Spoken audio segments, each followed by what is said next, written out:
మన ప్రభు అయిన యేసుక్రీస్తు శ్రేష్టమైన నామంలో మీ అందరికి కూడా శుభం తెలియజేస్తున్నాం. ఉదయకాల సమయంలో బాగున్నారు కదండి? నిద్ర లేచారా? ప్రార్థన చేసుకున్నారా? క్షేమంగా ఉన్నారు కదండి? మన ప్రభు మన అందరి కోసం సిలువలో రక్తం కార్చిన మహా గొప్ప దేవుడు. హృదయాలను దేవునికి సమర్పించుకోండి. దేవునికి దూరంగా ఉండొద్దు. రక్షణ తీసుకోండి. పాప క్షమాపణ, నిత్యరాజ్యం, పరలోక భాగ్యం ఇవన్నీ కూడా మనకు దొరుకుతాయండి. హృదయాల్ని దేవునికి సమర్పించుకుంటే దేవుడు మనకి అన్ని విధాలుగా దేవుడు మనల్ని కనికరిస్తాడు. మన యొక్క నూతన దినాన్ని అనుగ్రహించినటువంటి మహోన్నతుడైన దేవునికి మహిమ కలుగును గాక. ఉదయకాల సమయంలో పరిశుద్ధ గ్రంథంలో అనేక కృపవార్తలు రాయబడినటువంటి పరిశుద్ధ గ్రంథంలో నుంచి నేటి వాగ్దాన భాగంగా 78వ కీర్తనలో నుంచి 24వ వచనం. ఆహారమునకై ఆయన వారి మీద మన్నాను కురిపించెను, ఆకాశ ధాన్యము వారికి అనుగ్రహించను. Praise the lord. దేవుడు ఈరోజు మంచి వాగ్దానం అండి ఇచ్చానండి. ఆహారమునకై ఆయన వారి మీద మన్నాను కురిపిస్తున్నాడు, ఆకాశ ధాన్యం వారికి అనుగ్రహించబోతున్నాడు ఈరోజు. ఈరోజు మన అందరికి కూడా దేవుడు ఆకాశ ధాన్యమును మనకి ఇవ్వబోతున్నాడు. పరలోక ద్వారాలు తెరిచి చూడండి ధాన్యమును మనకు దేవుడు అనుగ్రహించబోతున్నాడు అనమాట. ఆకాశం అని తన మంచి ధనాన్ని తెరుస్తానని ద్వితీయోపదేశ కాండంలో వాక్యంలో ఉంటుంది కదండి. ఈరోజు ఆకాశ వాకిలు తెరిచి ఆకాశ ధాన్యమును దేవుడు మనకి ఈరోజు అనుగ్రహించబోతున్నాడు. ఇశ్రాయేలు ప్రజలకి చూడండి, అరణ్యంలో గుండా ప్రయాణం చేస్తున్నప్పుడు వాళ్ళకి అనేక మారులుగా దేవుడు అనేక అద్భుతాలు చేశాడు. పరలోకం నుంచి మన్నాను కురిపించి ఆహారం ఉంచాడు. మరి చూడండి ధాన్యమును దేవుడు వారికి అనుగ్రహించాడు.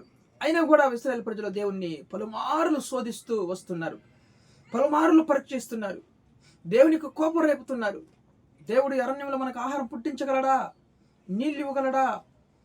దేవుడు మనల్ని పోషించగలడా అంటూ పలుమార్లు దేవుని శోధించినప్పుడు దేవుడికి కోపం వచ్చేసింది ఎక్కువ. దేవుడికి కోపం వచ్చినప్పుడు వారిని సంహరించాలని కోప్పడ్డాడు. మోషే అడ్డుకున్నాడు. ఈరోజు నీ జీవితంలో దేవుడు ఎన్ని అద్భుతాలు చేసినా కానీ మన జీవితంలో అనేక మార్లు దేవుని శోధిస్తున్నాడు. దేవుడు మనకి ఏం చేసేలే అంటూ దేవుని శోధిస్తున్నావా? దేవుడు అన్ని కూడా వింటూ ఉంటాడండి. వారి మీద కోపము చూడండి, ఆ మాట యెహోవా వినగానే కోపం ఉంచుకున్నాడంట. దేవుడు బహుగా కోపం రగులుకున్నది ఆయనకి. ఈరోజు నువ్వు మాట్లాడుతున్న ప్రతి ఒక్క మాట కూడా దేవుడు వింటూ ఉంటాడు.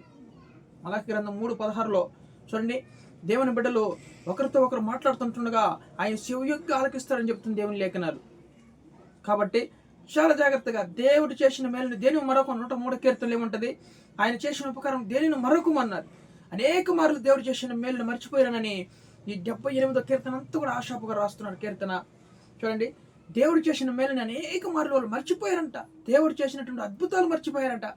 ఈరోజు నువ్వు దేవుడు చేసిన మేలుని జ్ఞాపకం చేసుకుంటూ దేవుని స్తుతించినవంటే ఆహారమునకు నీకు పరలోకం నుంచి మన్నాను కురిపిస్తాడు.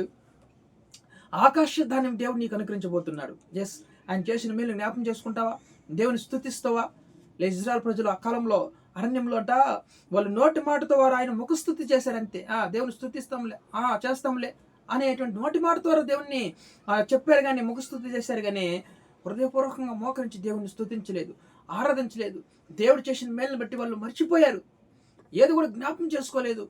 ఈరోజు దేవుడు చేసిన మేలును బట్టి నువ్వు మరొక దేవుణ్ణి స్తుతించినవంటే, దేవుణ్ణి కనపరిచినవంటే ఆయన నీకు ఆహారమునకై వారికి చూడండి ఆహారమునకై వారి మీద మన్నాను కురిపించెను, ఆకాశ ధాన్యం వారికి అనుగ్రహించను. ఈరోజు ఆకాశ ధాన్యము దేవుడు నీకు అనుగ్రహించబోతున్నాడు. Praise the lord.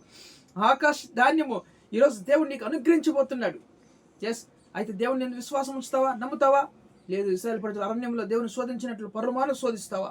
దేవుని కోపం రేపకూడదు. ఆయన రోషము గల యెహోవా నేను అన్నాడు దేవుడు.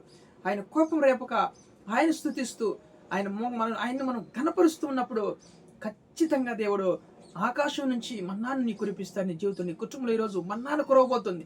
చూడండి, కొత్తిమీర గింజలు ఉన్నటువంటి మన్నాను దేవుడు కురిపిస్తానంటున్నాడు. ఆ మన్నాను అపురూపం వల్లే చూడండి, అపురూపం వల్లే ఉంటుంది అంటండి. తేనె వల్ల, నెయ్యి వల్లే, అపురూపం వల్ల అంత టేస్ట్గా ఉంటుంది అనమాట ఆహారం. అటువంటి చూడండి దేవదూతలు భుజించే ఆహారాన్ని, దేవదూతలు భుజించేటువంటి ఆహారంతో దేవుడు నేను పోషిస్తాను అంటున్నాడు. ఈరోజు ఆకాశ ధాన్యం నీకు ఇస్తాను అంటున్నాడు దేవుడు. ఈరోజు నమ్ముతున్నావా నువ్వు? దేవుడు నా జీవితంలో ఈరోజు నేను బ్రతికున్నానంటే దేవుని కృప అని చెప్పగలుగుతున్నావా నువ్వు? దేవుడు ఏం చేశాలే అంటున్నావా? నువ్వు బ్రతుకున్నావంటే దేవుని కృప. ఈరోజు నువ్వు ఉద్యోగం చేస్తున్నావు అంటే దేవుని కృప. ఈరోజు నువ్వు వ్యాపారం చేస్తున్నావు అంటే దేవుని కృప. ఈరోజు కుటుంబంలో నువ్వు సమాధానంగా భుజిస్తా మంచి కడుపు నిండా ఆహారం తింటున్నావు అంటే దేవుని యొక్క కృప. ఎస్, ఆయన ఆరోగ్యం ఇవ్వకుంటే నువ్వు ఆహారం తినగలవా? పనికి వెళ్ళగలవా? ఏమి చేయలేవు. ఆయన స్తుతించు, మోకరించి యేసయ్యా నువ్వు చేసిన మేలుని బట్టి మేము స్తుతిస్తున్నామని దేవుని గణపరచు, దేవుని ఆరాధించు. ఆకాశ వాకిలి తెరవబోతున్నాడు ఈరోజు నీ కుటుంబంలో దేవుడు. ఎస్, ఆహారమునకై నీకు మన్నాను కురిపించబోతున్నాడు నీ కుటుంబంలో. ఈ ఆకాశ ధాన్యం నీకు దేవుడు అనుగ్రహించబోతున్నాడు. ఎస్, నువ్వు నమ్ముతావా? ఈరోజు దేవునికి లోబడాలి, దేవుని స్తుతించాలి, దేవుని ఘనపరచు, ఆరాధించు, దేవుని స్తుతించు. ఇశ్రాయేలు ప్రజలు చేసినట్లు మాత్రము దేవుణ్ణి మనము వెనకేయకూడదు, దేవుణ్ణి ఆరాధించక మానకూడదు. పలుమారులు దేవుని స్తుతి వారు మర్చిపోయినట్లు, వాళ్ళు పలుమారులు దేవుని విసిగించినట్లు యెహోవాకు అసాధ్యమైన ఏదైనా ఉన్నదా? మృతులు సహితం లేపగానే గొప్ప దేవుడు ఆయన. మరణాన్ని జయించి తిరిగి లేచిన గొప్ప దేవుడు ఆయన. ఆయనకు అసాధ్యమైనది ఏది ఉందండి? దేవుడు ఇది చేయగలడా? అరణ్యంలో ఆహారం పుట్టించగలడా? అరణ్యంలో మాకు నీళ్ళు ఇవ్వగలడా అంటూ పలుమారులు శోధించినట్లు ఈరోజు నువ్వు అలాగే దేవుణ్ణి ఒక్క మాట కనకూడదు. ఈరోజు మారు మనసు పొంది ఇప్పుడే దేవుని సన్నిధిలో మోకరించి ప్రభువా నా తప్పులు క్షమించంటే ఆకాశ ధాన్యం దేవుడు నీకు అనుగ్రహించబోతున్నాడు. ఆహారమునకై దీనికి మన్నాను నీ కుటుంబంలో కురిపించబోతున్నాడు దేవుడు. ఎస్, నీ ఉద్యోగంలో, వ్యాపారంలో, కుటుంబంలో, నీ బిడ్డల పట్ల మన్నానుతో దేవుడు నిన్ను పోషించబోతున్నాడు. ఈరోజు దేవుని నామానికి మహిమ కలుగును గాక. ఈరోజు దేవునికి లోపడతావా? తండ్రి నన్ను క్షమించని దేవుని సన్నిధిలో మోకరిస్తావా? ఖచ్చితంగా అద్భుతం జరగబోతుంది నీ కుటుంబంలో ఈరోజు. ఎస్, ప్రారంభం చేసుకున్నాం. ప్రేమ కలిగినటువంటి మా తండ్రి, ఈరోజు మమ్మల్ని ప్రేమించి మంచి వాగ్దానం ఉదయకాల సమయంలో నిజంగా ఆయన ఆహారములకై నువ్వు మన్నాను కురిపించి ఆకాశ ధాన్యమును అనుగ్రహించిన మహాదేవుడు తండ్రి ఇశ్రాయేలు ప్రజలకి ఆయన గొడవలను ఆయన ప్రభావంలో ఆయన విసిగించారు. అనేక మారులను ఆయన ప్రభావంలో ఆయన ప్రభావ అవమానపరిచారు. యేసయ్యా మేము అలా ఉండకుండా ఆయన మేము స్తుతించే వారం ఉండవాలి.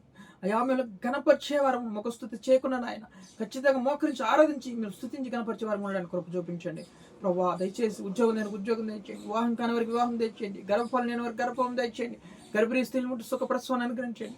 ఓ నాయన తండ్రి, కుటుంబంలో సమాధానం, నెమ్మది, ఐక్యత, ప్రేమ దయచేయండి. విడిపోయిన కుటుంబంలో ఏకచనం వచ్చేయండి. ప్రయాణస్తులందరినీ కాపాడిని క్షేమ దయచేయండి ప్రభా. ప్రతి విధమైన గొడవలు, అత్త కొడల మధ్యలో గొడవలు, ఏసునామలో భార్యాభర్తల గొడవలు మట్టిని గద్దిస్తున్నాం తండ్రి ప్రభా. వెడ్డింగ్ డే, యానివర్సరీ జరుపుకున్నట్టు, బర్త్డే జరుపుకుంటున్నట్టు బిడ్డలకు తోడేంటి, సహాయం చేయండి, కృప చూపించమని ప్రార్థన. మన దేశాన్ని కాపాడండి అయ్యా, మన రాష్ట్రాన్ని కాపాడండి, ప్రజలందరినీ కాపాడండి.